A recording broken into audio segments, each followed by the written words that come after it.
इस सूची में से तो सभी नाम आ ही चुके हैं। सभी अतिथि सकुशल और संतुष्ट रहें, बस ये देख लीजिएगा हरिस्मत। जी राजनुज। चलिए अब नगर की ओर भी देख लेते हैं, वहां क्या तैयारी चल रही। आइए। और पुष्प का प्रबंध करो। जी लाता हूं। नव वधू की भांति सजनी चाहिए संपूर्ण अयोध्या। रुको, मैं कह रहा हूं रुक जाओ। ये क्या कर रहे हो तुम सब? हैं? मति भ्रष्ट हो गई है तुम्हारी। जानते नहीं महोत्सव की तैयारी चल रही है, क्यों रोक रहे हो इतने पावन कार्य को? मलिन चरित्र के स्वागत के लिए उत्सव नहीं हुआ करते। और क्या प्रमाण है? क्या प्रमाण है कि सीता पवित्र है? अरे 12 वर्षों के बाद लौटी है वो। पता नहीं ऐसा क्या देख लिया श्री राम ने और क्या सिद्ध कर लिया सीता ने। हे ईश्वर, देवी सीता के बारे में कैसी अशोभनीय बातें कर रही है दुष्ट। देवी सीता पर इतना बड़ा लांछन! क्या मूर्खता पूर्वक बातें कर रहे हो तुम?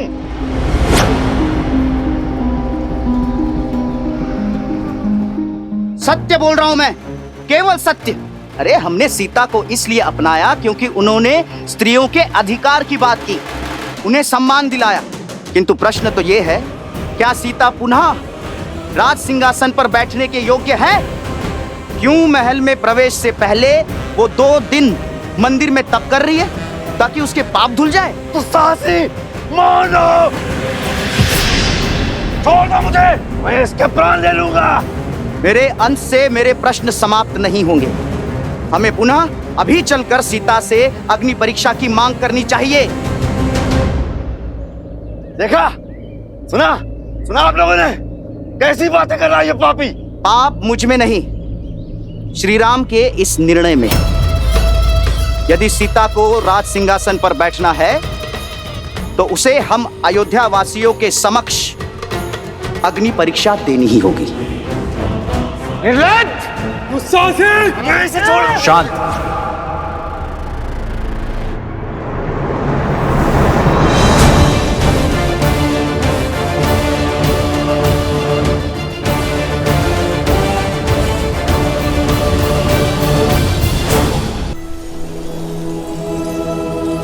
अयोध्यापति श्री राजा रामचंद्र और मिथिला कुमारी सीता के पुत्र लव और कुश मिथिला सभा में पधार रहे हैं।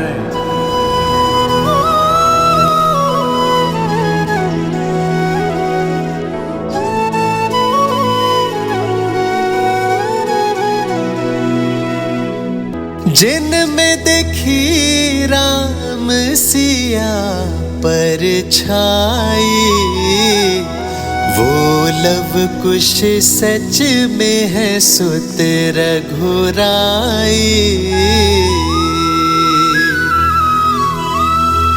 जनक सुनैना नैना बरसे धारा, सच कहे ज्ञानी सुध असल से प्यारा।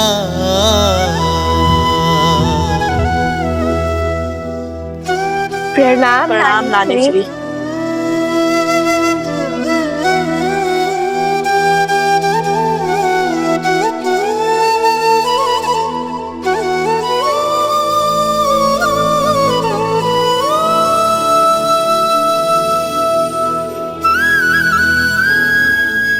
लव, कुश,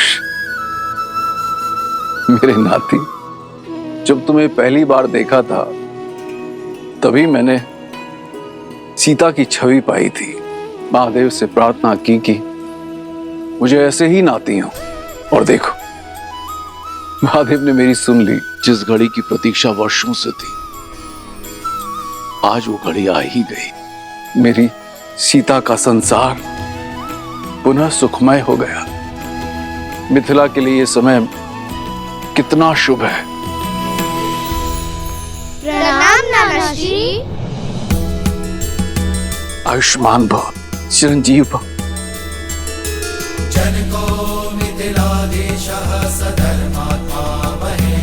मेरी पुत्रियों के अंश आज मिथिला पधारे, मिथिला के आंगन में वसंत ले आए हो तुम सब।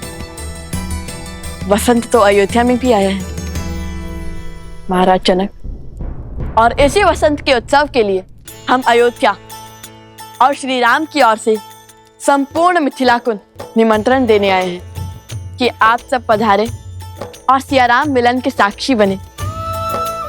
अवश्य अवश्य आएंगे, पूरा मिथिला आएगा मैथिली के स्वागत के लिए। महाराज जनक, मन में एक प्रश्न था, पूछने की आज्ञा है?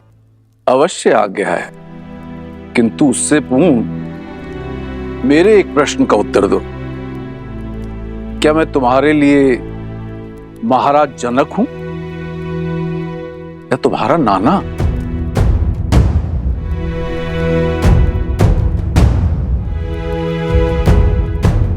देखिए, अब ये प्रश्न उत्तर की झड़ियां बाद में लगाना। ये बालक इतनी दूर से यात्रा करके आए हैं, सबसे पहले इनकी नानी इनका सत्कार करेगी। चलो बालकों, तुम्हारी नानी ने तुम सबके लिए भिन्न भिन्न प्रकार के व्यंजन बनाए हैं। आओ, चलो आओ।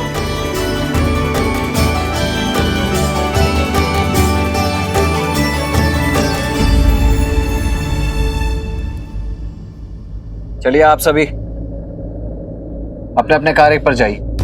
महोत्सव के आरंभ में अधिक समय शेष नहीं है, और आप में से जिस किसी के भी मन में इस मूर्ख की बातों से कोई भी संदेह उत्पन्न हो रहा है, वो सब आइए मेरे साथ।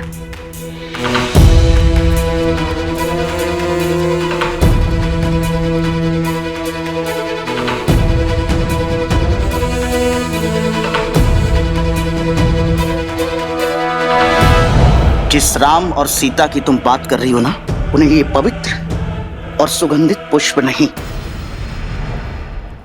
कांटों का हार मिलना चाहिए, और मैं बनाऊंगा ये कांटों का हार उन दोनों के लिए।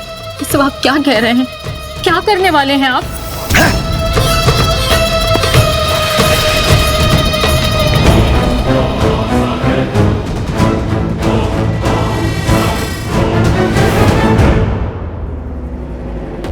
रुक क्यों गए राज अनुज? आगे बढ़िए और हमें श्री राम से मिलवाइए, क्योंकि देवी सीता की स्वीकृति जो अयोध्या और रघुकुल में हुई है, वो नियमों और रीतियों के अनुकूल नहीं है।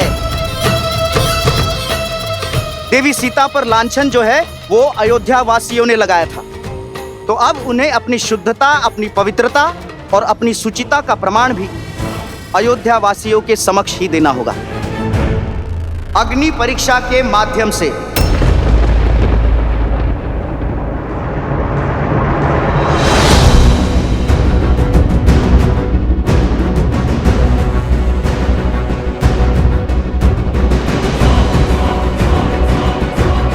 मौन हो जाओ मूर्ख, अपने प्राणों का मोह नहीं है तुम्हें?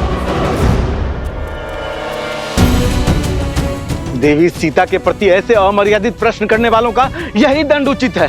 कुबुद्धि और मलिन विचारों से ग्रसित हैं ये लोग। ये जिह्वा मनुष्य के सौभाग्य और दुर्भाग्य दोनों का कारण बनती है। जब जिह्वा से सत्य के पुष्प बरसते हैं तो यश मिलता है, परंतु यदि असत्य के कांटे बहने लगे तो यही मृत्यु का कारण भी बनती है। अयोध्या की महारानी सीता यहाँ की प्रजा की माता है। अब जब यहाँ की प्रजा ने अपनी भूल स्वीकार कर यहाँ के जन ने, मन ने उन्हें अपनी महारानी स्वीकार किया है, पूर्ण रूप से अपनाया है, तब तुम एक बार पुनः इस भ्रष्ट मलिन विचार के साथ पुनः खड़े हो गए। लोक अपवाद की जो अग्नि शांत हो चुकी थी, उसमें घी डालने का प्रयास कर रहे हो तुम। 13 वर्ष के तप ने उन्हें प्रशिक्षित किया है। स्वयं भगवान वाल्मीकि उसके साक्षी हैं, और किस साक्षी की प्रतीक्षा है तुम्हें? वन में मोर नाचा किसने देखा? भगवान वाल्मीकि देवी सीता के सत्य के साक्षी बने, हम तो नहीं ना। केवल कही सुनी बातों पर कैसे विश्वास कर ले? अयोध्या के लोगों ने भावनाओं में बहकर उन्हें फिर से अपनाया, किंतु हम अभी तक इस भ्रमजाल से बचे हैं। और किस आधार पर देवी सीता की शुद्धता प्रमाणित होती है, बताइए? और यदि नहीं बता सकते तो कहिए देवी सीता से आए और दे अग्नि परीक्षा। और फिर बैठे अयोध्या के पवित्र सिंहासन पर। जगाया उसे जाता है जो सो रहा हो, परंतु जो जागते हुए सोने का ढोंग कर रहा हो वो तुम जैसा कोई कुत्तर की ही हो सकता है। नहीं है विश्वास तुम मत करो, किंतु मेरी भाभी मां अब कोई और परीक्षा नहीं देंगी और ना ही मैं दूंगा कोई भी स्पष्टीकरण, परंतु मैं ले अवश्य सकता हूं तुम्हारे प्राण। वो तो मैं इस आनंद के महोत्सव को रक्त रंजित नहीं करना चाहता, अन्यथा इस धरा को तुम्हारे रक्त से धोने में तनिक भी विलंब नहीं करता मैं। अब इस जीवन दान को अपने जीवन की अंतिम अनमोल भेंट समझकर यहां से चले जाओ। निकल जाओ यहां से। हटाओ ना यहां से। जब प्रश्न कुतर्क समझकर टाल दिए जाए, अर्थात आपके पास कोई तर्क नहीं, ये सत्य नहीं है, ये छल है रघुकुल का। देवी सीता को अयोध्या लाने का स्वांग है, ये अन्याय है, ये अन्याय है, अन्याय अन्याय है।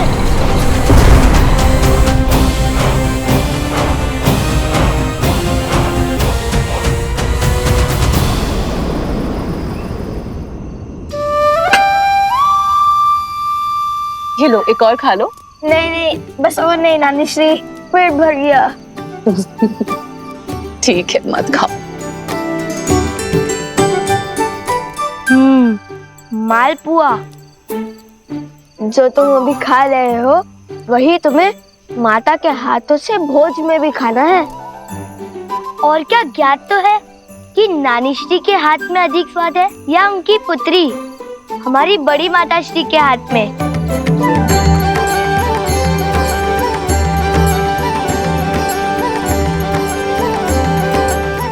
धन्यवाद नानी श्री, भोजन में आनंद आ गया। अब समझा मेरी माता ने इतना स्वादिष्ट भोजन बनाना किससे सीखा है।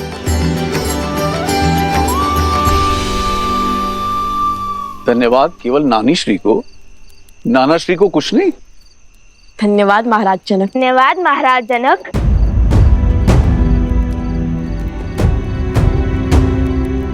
पुनः महाराज जनक, एक बार नाना श्री तो बोल दो। जब आपने हमारी माता को अपनी पुत्री नहीं माना तो हम आपको अपने नाना कैसे मान ले?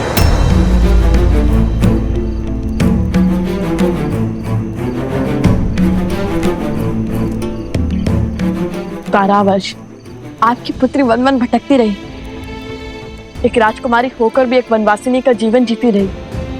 आपने उनकी सुध तक ना ली, उनसे मिले नहीं कि वो कैसी है, किस अवस्था में है, कहाँ है, कुछ भी जानने का प्रयास तक नहीं किया आपने।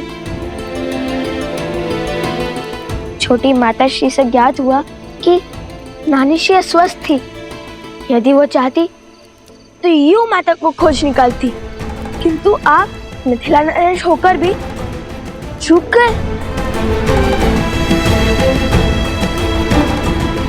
क्षमा कीजिए महाराज, हमारी मंशा आपका अपमान करना नहीं था, बल्कि हमारी मंशा तो हमारे मन में उत्पन्न हुए प्रश्न का उत्तर पाना था। वो संदेह जो हमारे मन में अभी अभी उत्पन्न हुआ, और न जाने प्रश्न हमारी माता के मन में कब से कचोट रहा होगा हमें कि जिन माता पिता ने उन्हें इतना स्नेह दिया वो उन्हें अकस्मात ऐसे भूल क्यों गए, और क्यों अयोध्या की भांति मिथिला ने भी उनसे मुख मोड़ लिया।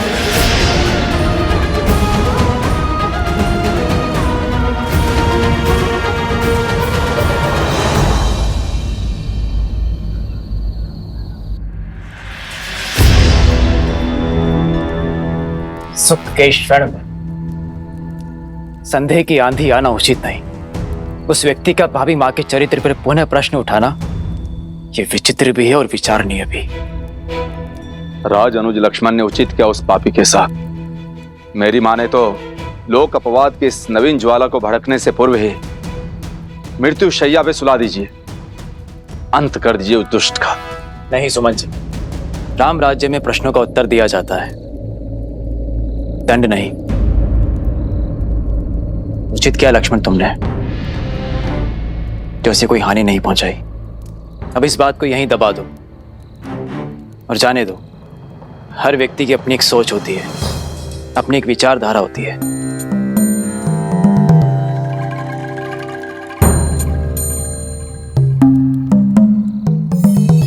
जब संपूर्ण अयोध्या ही महोत्सव के रंग में रंगी है,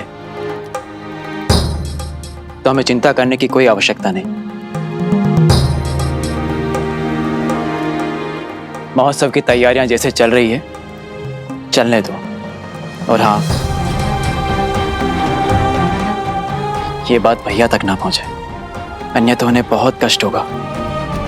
इतने वर्षों के बाद उनके जीवन में सुख लौट के आया है, और ये सुख दुख में परिवर्तित नहीं होना चाहिए।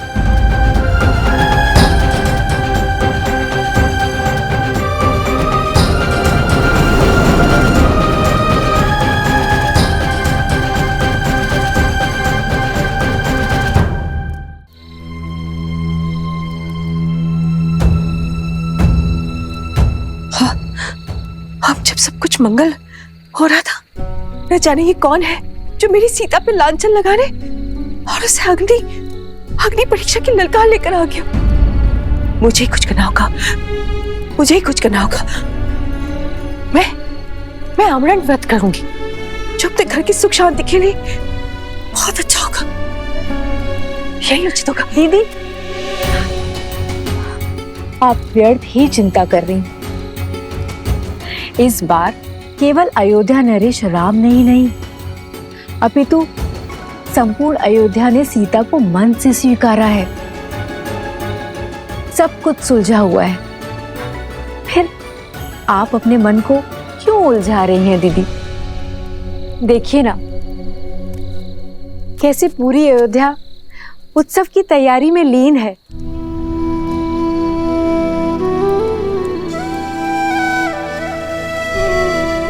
सबके मुख पे कितना हर्ष है, उल्लास है। सब कुछ शुभ है दीदी। आप व्यर्थ की चिंता त्याग दीजिए। अब जहां सहस्त्रों भले व्यक्ति होंगे, वहां एक दो बुरे भी तो होंगे ना दीदी। चलिए, अब अपने आंसू पोंछ लीजिए। यदि राम ने आपका ऐसा चिंतित मुख देख लिया ना, तो व्यर्थ में दुखी हो जाएगा हमारा पुत्र। मेरा राम,